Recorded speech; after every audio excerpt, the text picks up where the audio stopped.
Welcome to Stealing from Wizards Volume 1, Pickpocketing, by R.A. Consul, read by the author.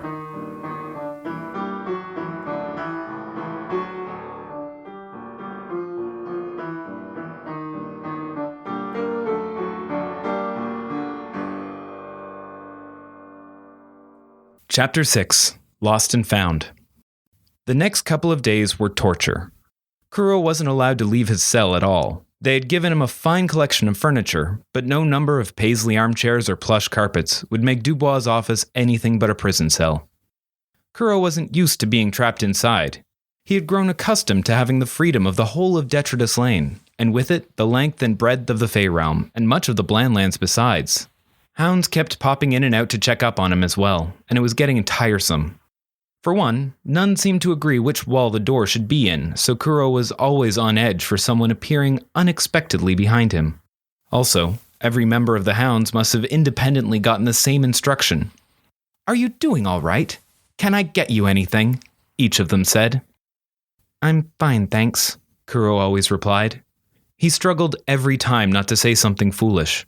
He wanted to demand candies and ponies and sacks of gold and freedom, if for no other reason than to make them stop asking. Most of the Hounds were dark, dangerous-looking mages, however, and he did not want to annoy them. They already looked at him with disdain and seemed to be performing this duty only so that they could learn his face should he ever escape. Somehow he preferred the murderous glares of those Hounds over the suspiciously bright and friendly dispositions that some of the others put on. There is something deeply disturbed, he thought, about a chipper wizard hunter. As much as he hated the confinement, he couldn't complain about the food. 3 square meals a day would appear, with bread, meat, vegetables, and even dessert with dinner. He was desperately bored, though. The best entertainment the Hounds were able to offer were copies of the Seelie Times. While still terribly dull, reading them did consume a lot of time, as Kuro had to sound out many of the words. By his second day, he'd read 2 of them front to back, from headline news about a river dragon escaping to the Blandlands, to back-page ads for weight loss potions. He read a lengthy account of a recent York vs. Camelot game of what Kuro learned was a sport called lacrosse. He perused the classifieds, where people were trying to sell all manner of things, such as enchanted wardrobes, crystal spanners, manticore pups, and more. He even read a gossip column about the romances and fashions of people too rich for Kuro to ever encounter. Eventually, Kuro resorted to staring at the upholstery of the sofa to pass the time. He had just about committed the paisley pattern to heart when his eyes fell on the Avalon package, which he had been pointedly ignoring. It seemed to him to be an elegantly wrapped prison sentence. He might not be going to Niflheim to join his master, but he wasn't going to be set free either. He was going to be sent to another kind of jail, one with classes and tests and loathsome rich brats. And if he messed up there, then he would probably be sent to a real prison. He wasn't sure which would be worst. At least you couldn't fail out of prison. He broke the seal on the envelope and retrieved the pages within. The first was an acceptance letter, written as if he was being done a great favor by being inducted into the school. "Dear Kuro, I am pleased to welcome you to your first year at Avalon Academy. Please find enclosed an orientation package and a list of recommended supplies. Term begins on September 1st. Yours sincerely, Principal Leith McCutcheon." Supplies, Kuro thought. What does she mean, supplies? It seemed a cruel joke. He didn't have a single coin to his name. He began to go over the list. He needed 4 different uniforms, pens, pencils, books, a drafting set, dress shoes. If he had the coin for any of it, he wouldn't be living in a church cellar. One item notably absent from the list was a live feral cat. He patted Gray affectionately, hoping she would come with him. She wouldn't have to spend another winter alone on the street. Avalon would, if nothing else, be warm. She'd probably be fed. She might even like it. "Reading through your package?" Dubois boomed excitedly behind him, causing Kuro to dive under an armchair in surprise. "I still remember my first day at Avalon. Best thing that ever happened to me. Come on, let's get your things." Dubois pulled Kuro from under the chair, out of the room, and into the offices of the Hounds. They were in a long hallway, lined with doors to other offices like Dubois', though the others were not currently furnished as temporary holding cells. Hounds rushed back and forth, all looking very busy and moving with great importance, many with their canine familiars conjured and close at their heels. Boxers, Labradors, Greyhounds, and Huskies, most giving Kuro a quick sniff as they passed, committing his scent to memory. There was only one wolf, though. Only the loup-garou had an actual wolf as a familiar. The huge timber wolf was waiting in the hall for his master. It lazily stretched and yawned, exposing the whole of its terrifying maw before loping casually after them. Kuro hadn't considered the absence of the wolf while he was in his cell. Most wizards did not keep their familiars out all the time, so it didn't seem unusual for Dubois to be without Garmer. Kuro supposed the friendliness that Dubois had been faking might have been undermined by the presence of a large, vicious animal. Maybe Dubois left the big wolf out to watch over his subordinates, keeping an eye on the other hounds. Regardless of Dubois' intentions, Kuro appreciated that the wolf had been left outside for Gray's sake. She likely would have been traumatized were she trapped in a room with that monster. Dubois pushed Kuro out of the hound's office and through the labyrinth of polished stone hallways in shades of gray, black, and pink. The granite citadel had been well named. Every surface was made of the sparkling mottled stone. They boarded an elevator and started to descend, which was an unsettling experience. Kuro would casually hop off a 5-story building onto concrete, but trapped in a steel cage and falling at speeds that kept changing made his stomach lurch. He watched the other offices through the crisscross lattice of bars that made up the elevator door to distract himself from the sensations. The floors below the hounds housed the offices of the peacekeepers. They wore blue coats similar to the green uniforms of the hounds, but shorter, with 3 rows of silver buttons to the hounds' single row of gold. They were the only branch of the Royal Guard that actually spent any time guarding anything, watching over places like the Bytown Market and standing outside important buildings. The elevator stopped long enough to collect a pair of descending peacekeepers and their prisoner, a wizard who looked to have drunk too much bottled confidence and was raving furiously about his inevitable rise to power. A few floors down, they were joined by another mage, this time in an unbuttoned gray uniform coat. Her floor was full of desks occupied by an army of very tired-looking people in matching gray uniforms, furiously working through piles of paperwork. The ledgers. Kuro had read of them in the Times, but had never seen one. From the looks of them, he wasn't sure if any of them had ever left the Citadel. Their uniforms were untidy, they were universally pallid, and they clung to their coffee mugs as though they might walk off if left unattended. Below that were floors full of wizards in crisp red uniforms, the Mounties. They were the mounted soldiers of the guard, all with big familiars like moose and bears that they could ride when needed. A pair that joined them in the elevator did not have their familiars with them. This was pretty normal and probably for the best, as the elevator did not have room to spare for an elk or horse. The absence of the Mounties' familiars drew attention to the fact that Dubois kept Garmer around constantly, even in a cramped elevator. He must be a very paranoid person to worry about missing the scent of a criminal even in the middle of the guard's home base. At the ground floor, the elevator opened into a veritable circus of color and noise. Witches, wizards, ghosts, goblins, ogres, and more swarmed in all directions. They shouted about appointments, fines, fees, complaints, missing objects, and objectionable neighbors. Peacekeepers shouted over the din, trying to provide direction to the maelstrom, with little success. Kuro's collection of companions in the elevator collectively braced themselves and stepped into the turmoil of the ground floor. Dubois kept one hand on Kuro as if he expected him to bolt for an exit the moment he saw one. Dubois wasn't wrong. Given a moment unattended, Kuro could have vanished into that crowd. He didn't try it, though. He barely considered it. Even Phineas had feared Dubois. The Knight Commander was playing nice for now, and Kuro didn't think it a good idea to sour his mood. Besides, once the Dread Wolf had your scent, there was no place on Earth you could hide for long. Kuro saw he wasn't the only one who feared Dubois' wrath. Witches and wizards of all stripes, on catching a glimpse of the hound, would stop talking, stand up straighter, act pleasant and polite, and move as if they had somewhere urgent to be that was very far from where they currently were. Even the other members of the guard with them on the elevator evacuated with haste upon reaching the ground floor. Another pair of Mounties nearly joined them, but upon recognizing Dubois, they suddenly remembered something very important and rushed off. 3 floors below ground, Dubois finally pushed Kuro out of the elevator into a deserted and poorly lit hallway. At the end of the hall was a small, unattended counter guarding entry into a darkened space beyond. A sign hung above that read, "Lost and Found." The chamber past the counter was cavernous. The dim light from the hallway that leaked into the space couldn't find walls or ceiling.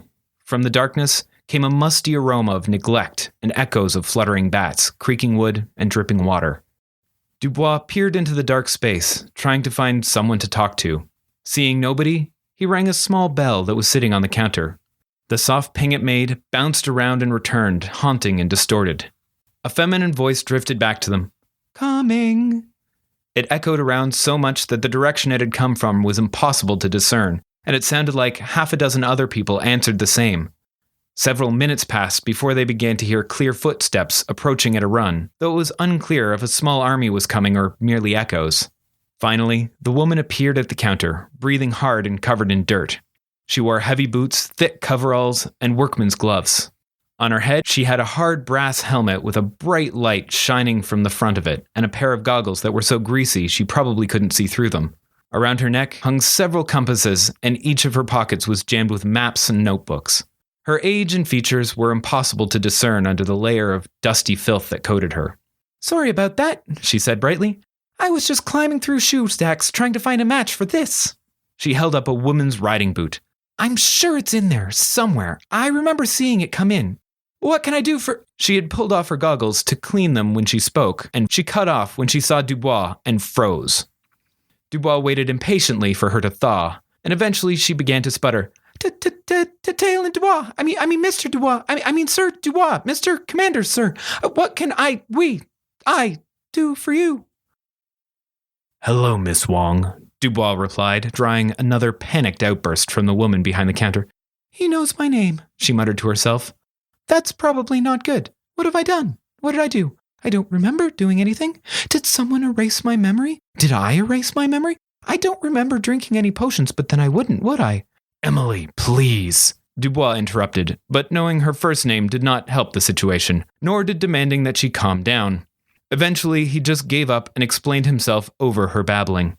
"I would like to requisition some items from your stores, please." Emily reassembled her lost composure. "What?" she said, her dirty brow furrowing around the clean patches that had been left by her goggles. "I am not here to arrest you," Dubois said, sounding artificially comforting and pleasant. "I have a student in need of supplies for school. He does not have the funds available, and I imagine you have some surplus." He nodded at the dark landscape of lost items. "What?" Emily repeated, shocked at the suggestion, her initial fear of Dubois vanishing in a cloud of indignation. "You can't just take things from here." She turned and made a sweeping gesture as her headlamp illuminated the nearest piles. Several hundred brooms stacked up like a bonfire ready to be lit, umbrellas by the dozen sorted into color, pattern, and enchantment, and a set of shelves so long that they vanished into the distant darkness, teeming with so many hats that they looked ready to topple. "They belong to people." Dubois screwed up his eyes and rubbed his forehead in frustration. "I trust that you'll be able to pick something out that won't be missed." Emily straightened and stood to attention. "Yes, sir. I'll do my best." She opened a hatch in her counter and let them in, and produced 2 helmets, like her own, with bright lamps and chin straps. "Do I really need this?" Dubois asked, examining it skeptically. "Oh, yes, almost certainly," Emily asserted. "We've been having problems with book slides lately. Also, you'll want to be armed just in case." "In case of what?" asked Dubois. "Gremlins, mostly." Emily examined the list of supplies they would be needing, and checked several of her battered maps. She scowled disapprovingly at a couple of the items and grabbed a large boar spear that was resting against the wall near the counter. "This way," she said brightly and headed off into the gloom. They marched through a labyrinth of shelves teeming with assorted items, giving the racks full of old and ornery magic staves a wide berth. They marched past 100 yards of teacups, took a left turn at a termite-eaten stagecoach, and continued through a tunnel that had been dug out of endless piles of lost gloves. Dubois was often distracted by strange objects and the sounds of distant collapses, and Kuro considered that he could probably make a break for it, but looking at the impenetrable maze around him, he thought better of it. He might get free of Dubois, but he'd likely starve to death before he found his way out. They took a sharp left around a towering rack full of eyeglasses and stopped abruptly at the base of a black and musty mountain of multicolored fabric. "First stop, children's clothes." Emily gestured proudly to the enormous pile, which stretched beyond the light of their lamps. "Where does this all come from?" Kuro asked in wonder. Emily bent over and threw her arm over Kuro's shoulder, pulling him close so Dubois couldn't hear them properly. "Wizards," she whispered. and they can't keep track of anything. And they put so much magic into their stuff that a lot of it wanders off on its own. Most of them are too lazy to go look for it, too. They just get replacements. Anything that gets found ends up here. What do you mean they? Aren't you a witch? Kuro asked. What? Nah, I'm just a stray. Barely enough magic in me to pass through the veil. Wandered in one day and never left. Emily planted her fists firmly on her hips and puffed out her chest proudly. I actually work for a living, not like those wizards, just magicking up anything they want. She winked. Kuro stole a furtive glance at Dubois, who just shrugged in agreement and changed the subject. Which are the boys' uniforms? Dubois asked. Over on the left side. This way. Emily led them halfway up the hill on the left and instructed them to start digging for anything that fit. Now, you can't take anything too new. Someone might come for it. Anything more than about 2 years old should be fine. Their owners would have outgrown them anyway. You can tell by the smell. What's the difference between the boys' and girls' uniforms? Shouted Kuro across the rolling hills of gray wool slacks and sweater vests. Well, unless you feel like wearing a skirt, there isn't one, replied Emily, shaking the dust out of a promising find and taking a sniff. People just seem to feel better if I tell them there is. Try this one on. It was too large, as were the next 3, and the 5th turned out to be a raccoon which hissed at Kuro and fled into the darkness. It took some time and a fair bit of digging, but they managed to collect a good supply of well-fitting outfits that didn't smell too badly of mildew. Similar adventures were had collecting more clothing. They searched through rolling dunes of misplaced shoes, rummaged in the Took Hills, and held their noses as they bypassed the Valley of the Socks.